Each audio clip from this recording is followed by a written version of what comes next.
all the weird like makeup and accent roles that he was trying to do. But I blame Tim Burton for a lot of that. Tim Burton in Pirates of the Caribbean ruined him. Unfortunately, because he did some of his best work with Burton like early in his career. Mm-hmm. But then it just got like to be makeup and weirdo characters. And then that ruined it. But at that point in time, in the mid to late 90s, I think it might have worked. But I think Sewell works so much better. And I'm sure Depp would have brought in, it would have made more money. Probably. On his name. Yeah. Right? But as you said, it works better with an unknown. And even though, like, it didn't make money, I feel like that choice now has gave this film longevity in a lot of ways, right? Like we were talking about off air, there's not a whole lot that you can really pick on, because of the way. Think about the way that the film's lit, gorgeous, super kind of grim. There's like this yellowish tint. Yeah, the yellowish greenish tint that a lot of the lighting has. I mean, the movie's Dark City. It takes place entirely at night, except for the very end. Mm-hmm. Besides the layer scenes, of course, are like what would you call it? Warm lights, or I forget what they're called, but they're obviously that's like a bluish, teal kind of light. But there's like no daytime stuff. There's no sunlight scenes. Everything takes place at night or indoors in the dark.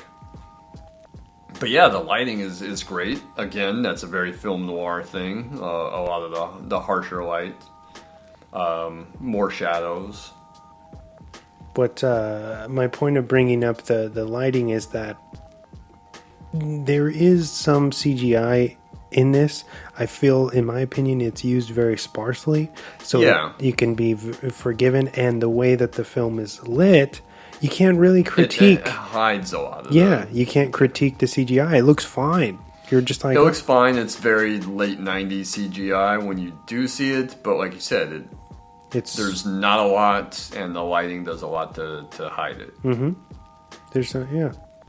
And then, of course, like the showdown at the end, but that looks fine to me. It doesn't take me out, It's everything's subtle, In even the architecture, the way that they do that, it's very kind of Nolan-esque. I don't know if that's in my notes, but obviously I know that he was a fan of this movie, and I think he cited Memento as being inspired by it. Oh, really? Because of the guy trying to figure out what's going on in his memory, but obviously Inception is very inspired by it, by the way especially when you see them do the tuning, and you see them manipulate the architecture of the city. They have that like giant like rotating ball underneath the city, and you can see all these weird like building shapes, and as it turns you can see in up top on street level, ground level, you can see the buildings kind of twisting and turning and then rising into the sky,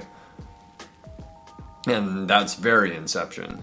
Oh yeah, for sure. So I know that he was a fan. Nolan was a fan of this.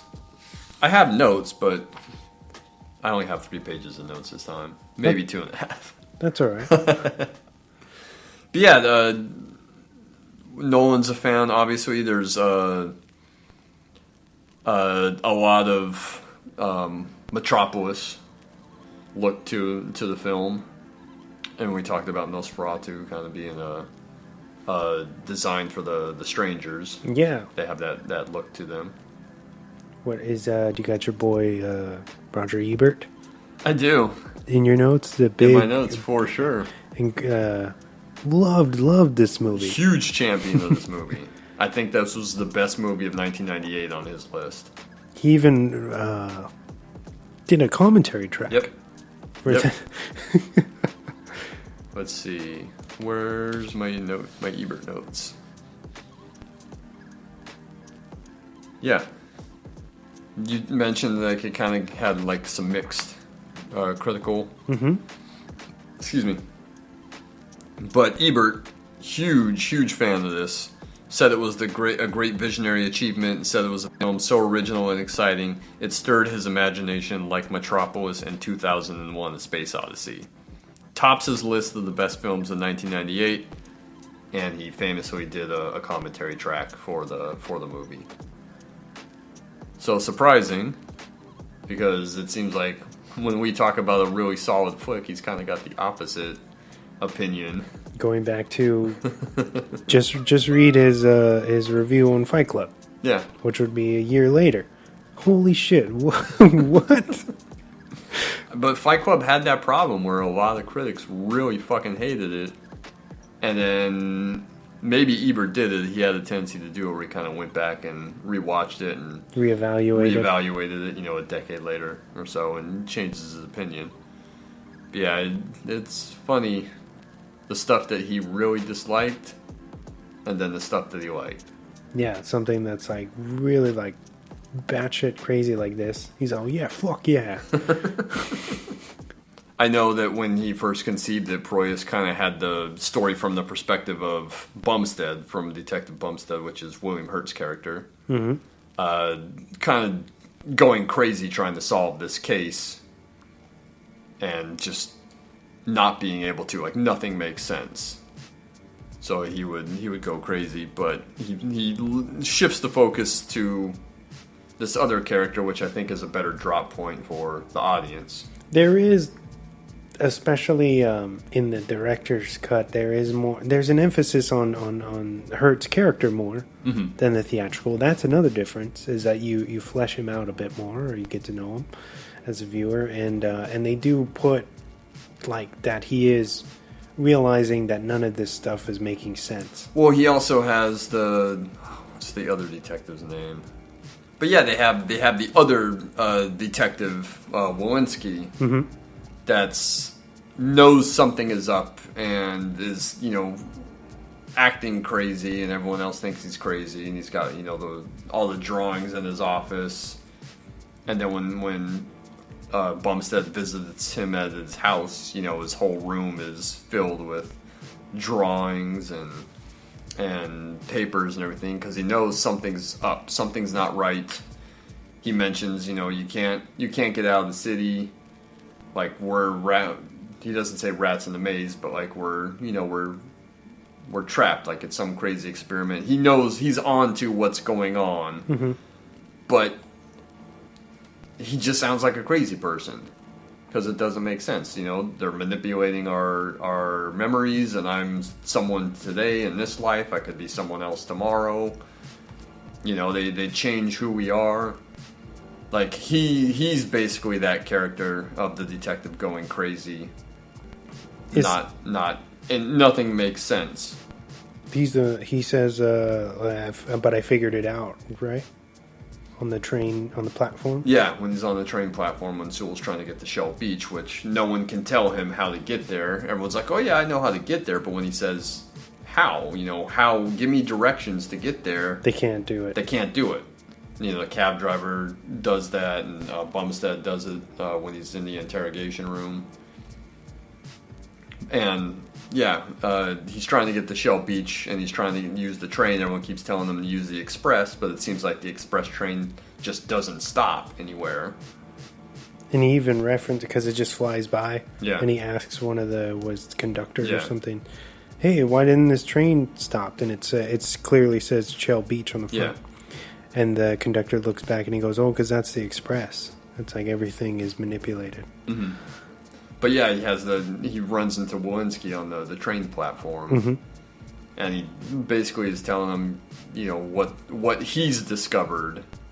And it's kind of like what Murdoch is slowly discovering, and what we kind of know by watching the film. Yeah, and then he says, but I figured a way out of the city is what he means, and he jumps in front of the incoming train and kills himself. But he's either woken up or he's seen something, because he knows a little bit about what's going on. So, in the mythos of this movie, all of these people have been abducted and taken to this city, right? Well, I wouldn't say taken to a city. It's basically their spaceship. Okay. We talked about it with the opening narration. It kind of gets laid out that these are alien beings, the strangers. That the alien is using the dead bodies as their vessel.